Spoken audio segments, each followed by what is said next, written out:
First story, by Emily Davis. My name is Emily Davis, and this chilling incident happened to me one winter night in a remote cabin nestled deep in the woods of Vermont. I had decided to take a break from the hustle and bustle of city life and rented this charming cabin for a peaceful weekend retreat. The cabin, with its rustic charm and roaring fireplace, seemed like the perfect escape from the harsh New England winter. As night fell and the snow outside continued to fall heavily, I settled down with a good book and a warm cup of tea. It was the epitome of coziness. The clock on the wall ticked away the hours, and I lost myself in the pages of my book. But as the night grew darker, an uneasy feeling settled over me. I couldn't shake the sensation that I was being watched. I dismissed it as an overactive imagination, but the feeling persisted. Reluctantly, I ventured to the window, drawing the heavy curtains aside to peer outside. The world beyond was a winter wonderland, shrouded in white. But something caught my eye, an indentation in the snow, as if someone had been standing there, watching the cabin.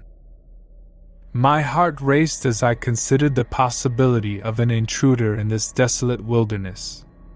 I locked all the doors and windows, convincing myself that it was just my paranoia. But then I heard it, the faintest sound of footsteps on the porch. Terror gripped me as I crept toward the front door, praying it was just the wind or a woodland creature. I peered through the peephole and saw a shadowy figure standing on the porch, obscured by a hood and heavy winter clothing. Fear coursed through me as I watched the figure, realizing they weren't here by accident. They were watching the cabin, their presence deliberate and unsettling. I backed away from the door, heart pounding, my mind racing. I grabbed my phone and dialed 911. Whispering my location to the dispatcher. As I spoke, I heard the front doorknob being jiggled. Panic surged through me, and I hid in a closet, clutching the phone to my chest. Minutes felt like hours as I listened to the intruder moving through the cabin, their footsteps echoing through the small space. They seemed to know their way around, as if they had been here before. The dispatcher stayed on the line with me, urging me to stay hidden and remain as quiet as possible. I could hear the intruder ransacking the cabin, their presence malevolent and invasive. Suddenly, the intruders stopped in their tracks, as if they sensed something amiss.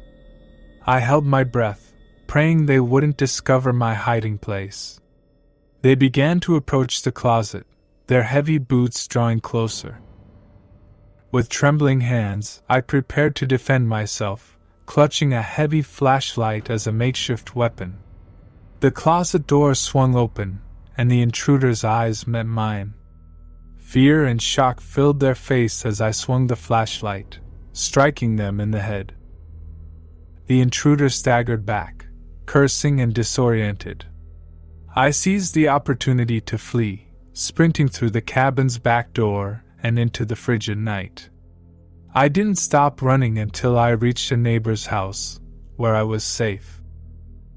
The police arrived at the cabin and apprehended the intruder, who had a history of criminal activity. It turned out that they had been stalking me for weeks, convinced that the cabin was abandoned. This horrifying encounter left me scarred, and I couldn't shake the feeling of being watched long after that fateful night. It was a chilling reminder that danger can lurk even in the most serene and remote locations. Second story, by Daniel Harris. I'm Daniel Harris, and the unsettling incident I'm about to share with you took place on a frigid winter night in my suburban home in Southern California. I had always considered my neighborhood safe and peaceful, but that night shattered my sense of security. As the temperature dropped, I settled into my cozy living room, the soft glow of the television providing a warm contrast to the cold darkness outside.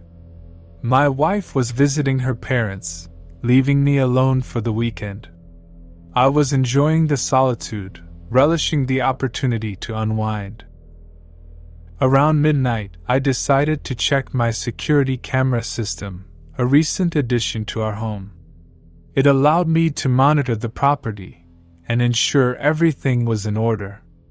I had never experienced any issues, but a strange feeling nagged at me that night. As I accessed the camera feed on my phone, I was met with a disturbing sight: footage of my own living room. The camera had been positioned to capture the interior of the house, and it showed me sitting on the couch, engrossed in the television. I felt a chill run down my spine as I realized I had not activated the camera.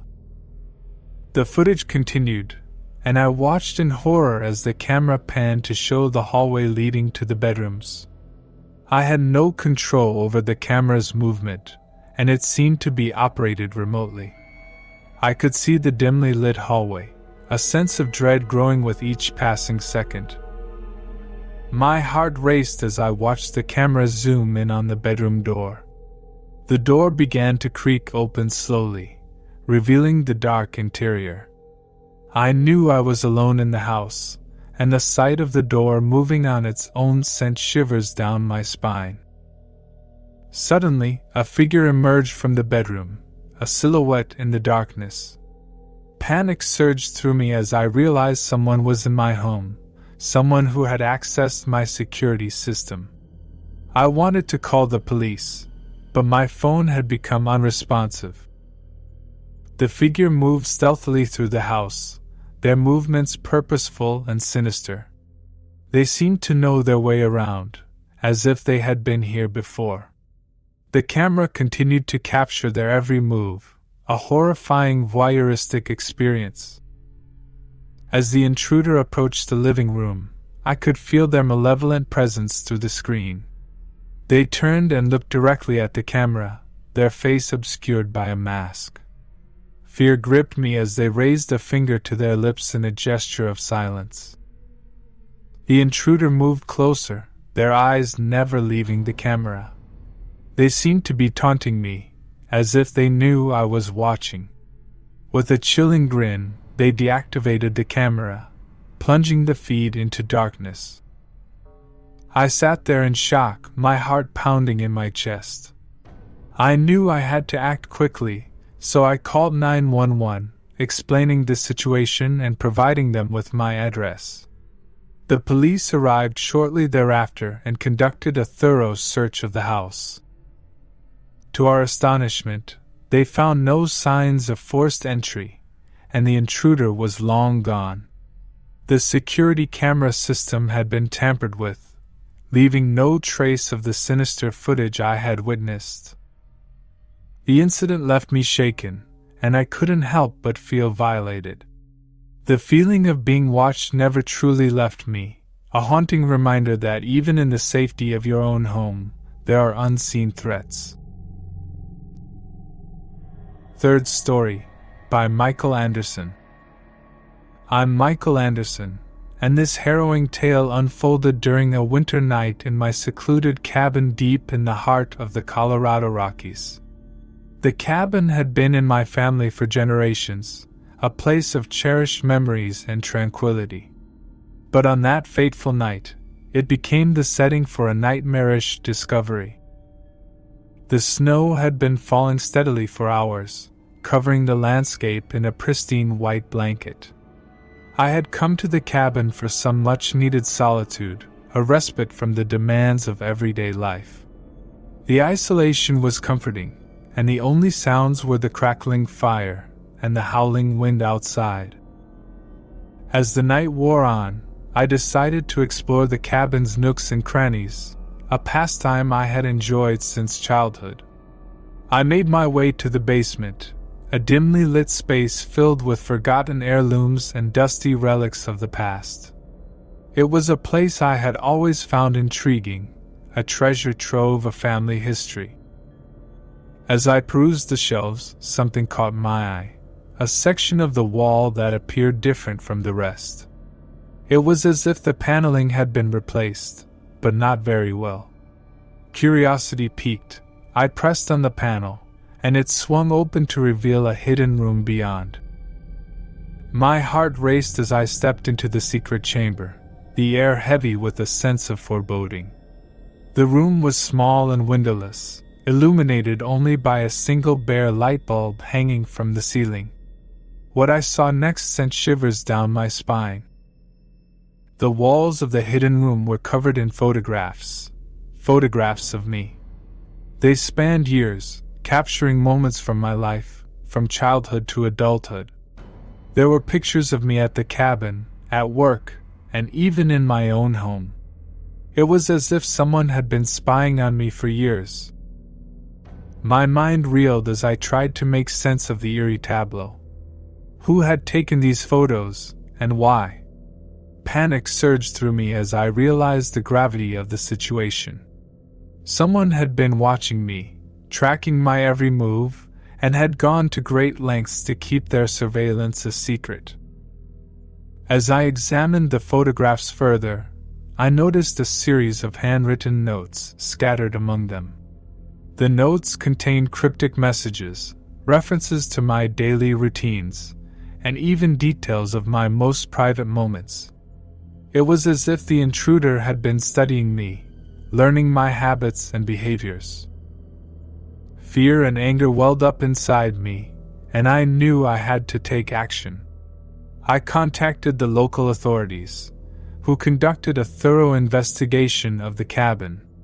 They found evidence of surveillance equipment hidden throughout the property, including hidden cameras and microphones. Despite their efforts, the identity of the voyeur remained a mystery. It was a chilling realization that the person who had invaded my privacy and violated the sanctity of my family's cabin had eluded capture. To this day, the incident haunts me, a constant reminder that even in the most remote and idyllic settings, there are hidden dangers lurking in the shadows.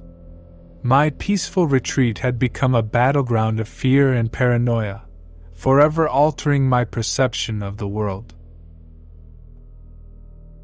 Thank you for sticking with us through the whole video.